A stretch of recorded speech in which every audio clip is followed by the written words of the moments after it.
Assalamualaikum warahmatullahi wabarakatuh. Hari ini kita akan membahas tentang validitas dalam eksperimen ya. Ini menggunakan tradisinya Campbell ya, Donald T. Campbell.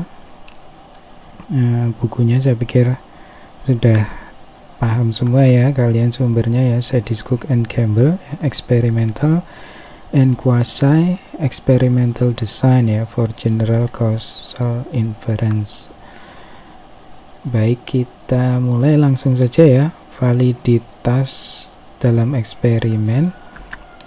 Jadi validitas dalam pengertian yang sering kita ketahui ya, itu biasanya terkait dengan pengukuran psikologis ya. Jadi validitas pengukuran psikologis. Nah, validitas dalam eksperimen ini berbeda dengan validitas pengukuran.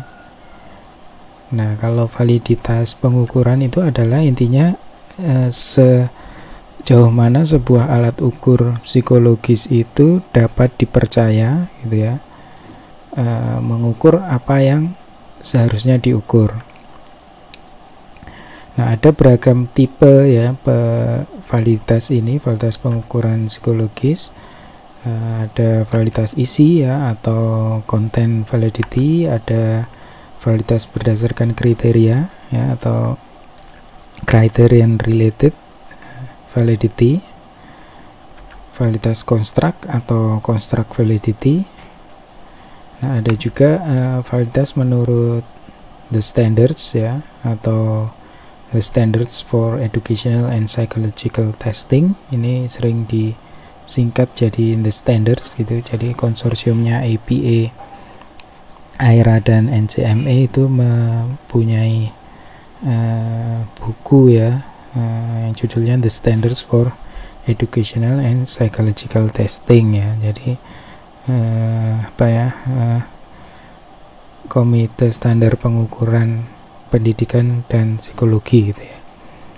Nah, lebih lanjut terkait validitas ini, saya pikir validitas pengukuran psikologis ini saya pikir kalian sudah mendapatkannya di penyusunan tes non kognitif ya. Bisa lagi silakan membaca bukunya Prof. Aswar ya, reliabilitas dan validitas ya. Ada juga buku video ya, ada juga beberapa video terkait validitas pengukuran ya, bisa diakses ya di ugm.id/validitas pengukuran. Silakan, di situ ada beberapa video ya terkait validitas pengukuran dari perkuliahan teori aplikasi teori dan aplikasi penyusunan psikologis ya. Nah, kita lanjut ya ke validitas dalam eksperimen. Nah, seperti saya sampaikan tadi, ini berbeda ya dengan validitas dalam pengukuran psikologis. Jadi dalam eksperimen itu kan peneliti memanipulasi variabel independen ya, atau melakukan treatment atau perlakuan. Nah, ini dilakukan dengan memunculkan variasi gitu ya dari variabel independen tersebut ya. Jadi ada level di variabel independen itu kita munculkan gitu ya. Nah, kemudian kita ukur, kita observasi efeknya di variabel dependen.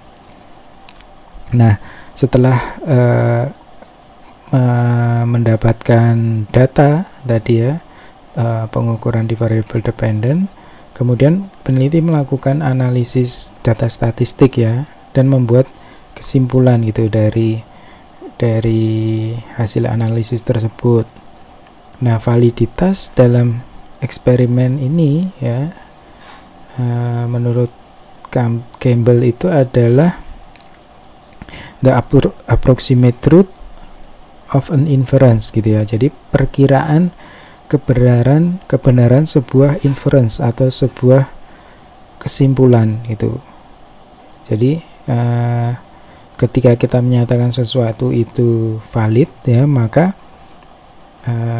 kita melakukan penilaian ya sejauh mana bukti-bukti itu mendukung kebenaran kesimpulan ini gitu. Nah, buktinya biasanya berasal dari penemuan empiris ya, penelitian yang dilakukan tersebut ya, penemuannya apa, data-datanya bagaimana ya, dan juga konsistensinya dengan penemuan lainnya ya, penemuan penelitian sebelumnya gitu. Nah, misalnya ya ada eksperimen ya untuk mengetahui efek dari pelatihan kepenulisan ya terhadap prokrastinasi akademik ya. Nah, jadi di dalam penelitian ini sekelompok mahasiswa itu diberi pelatihan kepenulisan ya, kemudian diukur tingkat prokrastinasi akademiknya ya sebelum dan sesudah pelatihan tersebut gitu. Nah, adanya penurunan tingkat prokrastinasi akademik ya setelah pelatihan itu ya, menjadi dasar kesimpulan ya bahwa pelatihan tersebut efektif ya untuk mengurangi prokrastinasi akademik. Nah, konsep validitas eksperimen itu akan mempermasalahkan kebenaran kesimpulan yang telah dibuat peneliti tersebut gitu. Apakah benar memang yang menyebabkan penurunan itu penurunan prokrastinasi akademik itu, apakah memang pelatihan kepenulisan itu gitu ya, ataukah ada variabel lain, atau ataukah ada kondisi-kondisi lain ya dalam setting ya, dalam ketika pelaksanaan eksperimen yang membuat prokrastinasi akademik itu menurun gitu ya. Jadi selain training kepenulisan tadi ya, apa yang memungkinkan menyebabkan si variable dependent ya atau prokrastinasi akademik tadi turun gitu. Nah, jadi ada pertanyaan-pertanyaan ya terkait kebenaran kesimpulan yang telah dibuat tersebut ya. Nah, apakah ini banyak sekali ya validitas poin-poin yang harus dijawab gitu ya. Nah, ini yang nantinya kita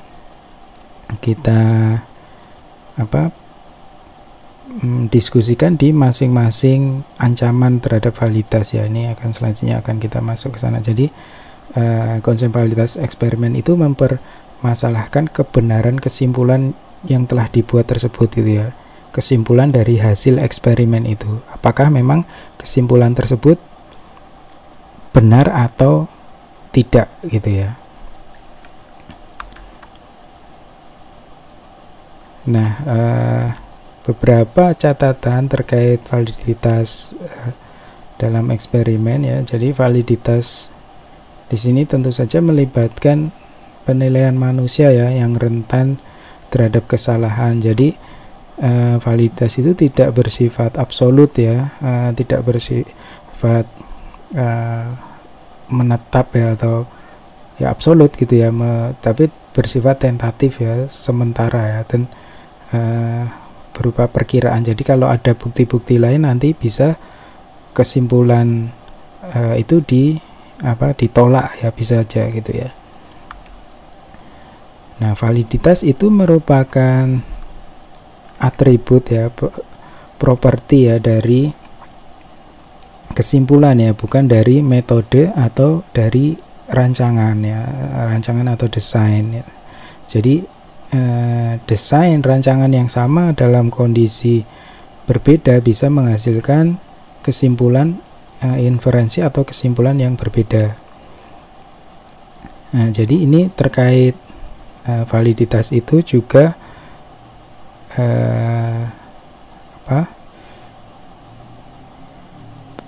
tidak tergantung pada metode gitu, tapi tergantung pada kesimpulan atau kepada bukti-bukti yang dimunculkan. Jadi maksudnya menggunakan eksperimen acak gitu ya, tidak menjamin kesimpulan yang valid gitu ya.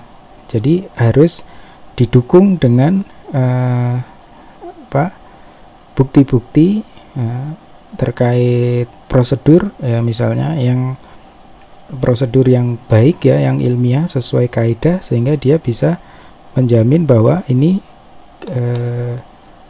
merupakan kesimpulan yang valid gitu ya. Jadi tidak berarti bahwa selalu menggunakan eksperimen acak itu lebih bagus gitu ya daripada eksperimen kuasi atau daripada menggunakan survei ya. Nah ini karena itu tadi, validitas itu bukan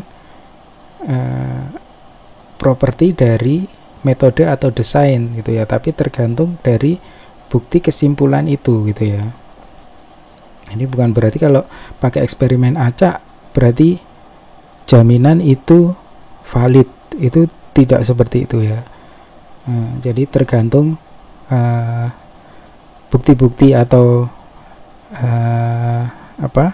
proses pelaksanaannya itu seperti apa gitu, penelitian itu gitu. Nah jadi memang efeknya ini adalah bahwa tidak ada metode yang sebenarnya bisa menjamin validitas dari kesimpulan yang dicapai gitu. Jadi bukan berarti tadi eksperimen acak selalu jadi lebih bagus gitu ya daripada eksperimen kuasi atau survei. Seperti apa dulu eksperimen acaknya gitu. Oke. Nah ada beberapa tipe ya validitas eksperimen ya. Ada validitas kesimpulan statistik ya, atau statistical conclusion validity ya, validitas internal atau internal validity. Nah validitas construct atau construct validity, dan validitas eksternal ya, atau generalisasi ya, external validity. Nah nanti setiap validitas ini ada masing-masing itu memiliki banyak ancaman itu ya. Jadi misalnya kalau ancaman terhadap kesimpulan statistik itu ada yang namanya low statistical power ya, unreliability of measurement ya, unreliability of treatment ya, banyak sekali. Nanti kita bahas itu satu persatu ya di sesi berikutnya ya. Validitas internal itu ada, ancaman terhadap validitas internal itu ada beragam juga. Jadi ada selection, ada history, maturation dan sebagainya gitu ya. Jadi ancaman ini maksudnya kondisi-kondisi apa yang membuat kesimpulan dari eksperimen itu, kesimpulan dari penelitian itu tidak akurat ya, atau salah gitu. Nah, validitas internal tadi misalnya, oh ternyata ada kesalahan ancamannya itu, oh selectionnya gitu, atau seleksi pemilihan partisipan yang salah ya, atau penempatan partisipan yang salah itu. Ada juga yang namanya maturation gitu ya, ada 2 kali pengukuran gitu kan, ternyata memang si individunya ini kan tumbuh dan berkembang gitu ya, itu yang namanya maturation. Nah ini mungkin masih terlalu abstrak ya, belum bisa membayangkan. Nanti kita akan bahas pada sesi-sesi selanjutnya terkait validitas ya dalam eksperimen, validitas kesimpulan statistik, internal, construct, eksternal, beserta ancaman-ancaman untuk masing-masing validitas ini. Nah, baik itu saja sumber kita hari ini dari papernya Prof. Diki ya, validitas eksperimen, dan bukunya Sedis, Cook and Campbell ya. Baik, itu saja. Terima kasih atas perhatian rekan-rekan. Saya tutup ya. Assalamualaikum warahmatullahi wabarakatuh.